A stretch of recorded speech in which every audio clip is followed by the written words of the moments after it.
I was scrolling on Twitter the other day when I came across this post. It was a blog post created by Zeneca, and it highlighted how his friend Zeneca, a well-known NFT trader in the space, was able to make a 500% return over the course of a year flipping NFTs. Now, I've been in this space for about 3 months now, and I can confidently say I've gone off the deep end, like sitting in Discord for 9 hours straight, grinding a whitelist deep. And it's gotten to the point where NFTs are starting to consume my life. So when I came across Zane's blog post and read Zeneca's strategies on making consistent money flipping NFTs, I was in. So we reached out to him to see if he'd be okay with us making this YouTube video about his write-up. So here we are. In this video, we're going to break down his write-up along with some of my own insights. We'll also be talking to Zeneca himself to see what other information he can give us to help you guys. Hey guys, it's Zeneca. I appreciate you doing this. Of course. I know you're probably a super busy man, so if you follow these strategies mentioned in this video, you'll be equipped with both the knowledge and the resources to be able to consistently flip NFTs for profits on a daily basis, just like Zeneca, who managed to turn 1 ETH into 5 ETH in 12 months. Let's get into it. It's a whole lot of money and it's more fun.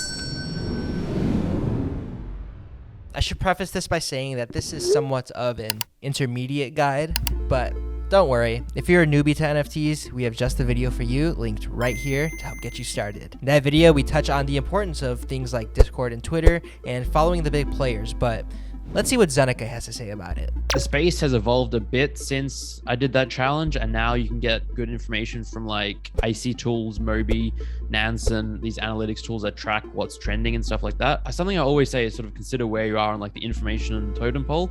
You know, if someone talks about something on Twitter, they've probably talking about it in Discord, in their group chats, you know, and a bunch of other people probably have already acted on this information. Not to mention the fact that if you see it on Twitter, but the tweet's half an hour old, maybe tens of thousands of people have already seen that tweet. So it's not exactly like it's brand new information. Yeah. Zeneca says, yes, follow the big players, but make sure they're relevant to your niche. If you keep trying to keep up with every little thing that's happening in the space, you're going to be spread too thin and not make any substantial progress with any project.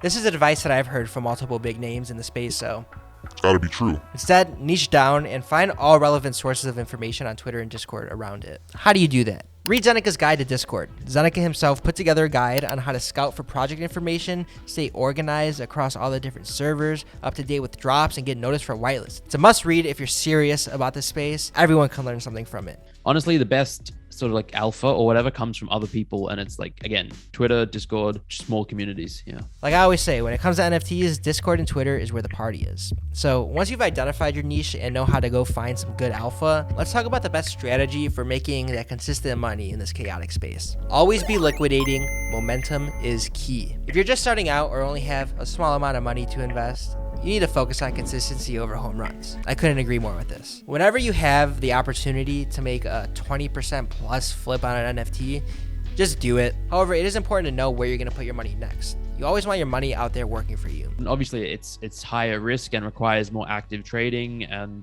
there's more chance that you lose and go to zero because there's trading fees and royalties and all that kind of stuff.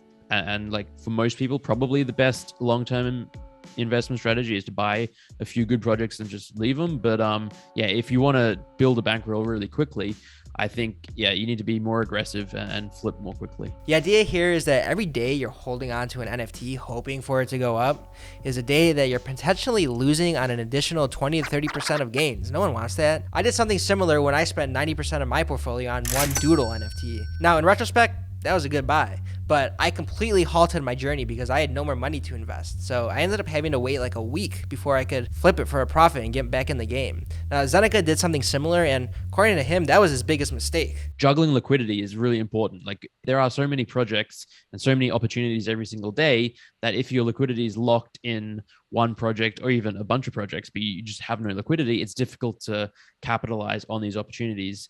And so even projects that you really believe in and that are going to do very well long term, it might make sense to sell them just to seize an opportunity for like a quicker flip. Making big trades like this with a substantial amount of your money will slow down your momentum for sure and cause missed opportunity. Instead, do this. Be conservative with your money. Only spend a small percentage on a project if your sole plan is just to flip it. This is the best way to mitigate risk and have freed up capital for other good projects that are about to drop. Bid below the floor price on a wide spread of projects. According to Zeneca, one of the best and quickest ways to flip an NFT is to convert your Ethereum to wrapped Ethereum. OpenSea makes it super simple to do this, and it allows you to make bids on lots of different items well below the floor price. Because you get to pick up pieces below floor price, you can make bids below floor, and then if you want, quickly flip and just list that floor, and you usually get a sale. B, you don't pay gas for the transaction. If you buy on secondary at floor price, you're the one paying the gas. If someone accepts your bid, they're the one paying the gas. Even if the floor were to drop to the point where it makes sense for that person to accept your offer, like then maybe it's still worth it, right? Because they're the ones that are paying the gas still. Yeah, 100%. The trick here is to find a good project with a solid, stable floor. Once you've identified some floor projects, send offers for like 20 to 40% below the floor. The goal here is to find someone desperate for liquidity that would be willing to accept your offer. So who's going to accept your offer? Usually people that need cash ASAP, need to free up some Ethereum for a different drop, or are simply just trying to do some spring cleaning. Out of 20 to 40 offers, one will get accepted. That's not bad. Eventually someone will buy one. The wider you cast your net, the more bids you place, the more likely you'll have one hit. And when you do get a hit, you'll instantly be able to list it at the floor price for Bad return. Look for stable but thin floors for an easy flip. Now, the first step in this final strategy is to first identify a solid, trustworthy project that has a stable floor. Even better if the floor is thin. Thin floor basically means that buying a few of the lower priced NFTs would significantly raise the price of the collection. For example, say a project has a floor of 2.75 Ethereum, but there are only 2 available for that price before the price jumps to 3 Ethereum. If you were to buy both of those NFTs for 2.75, you could turn around and list it at the new floor price of 3 and make an instant return. Now, the only thing you have to take into account with this is you have to calculate your fees when doing this strategy, right? Because gas fees, OpenSea fees, and creator royalties, that stuff adds up and can easily eat into your profits. So only do this if it actually makes sense for you. What would be the most important thing that you've learned over the course of your time in the space that you would give to maybe like more of an intermediate person? Network, like just the power of talking to people, making connections, networking. That's where most of the success in this space comes from, whether it's, getting information about a stealth drop or just some piece of alpha or about whatever it is, research on a project. You'll get that from talking to other people. And especially if you intend to be in the space for a long time, if you want to move on from just flipping and trading, if you want to start building and creating, consulting, advising, whatever it is, creating content, the network you have created is going to be invaluable. Here's my biggest takeaway. This is what I got from this whole thing. Don't get overly attached to a project. If your goal is to make consistent money, you need to go into this with an investor mindset, not of one of a collector. It's easy to fall victim to the crypto culture of hodling and having diamond hands and not paper handing and worrying about FOMO. However, you gotta understand, the people on Twitter that are promoting that kind of mindset are doing it to pump their own bags or have tons of money to throw at all sorts of different projects and just wait.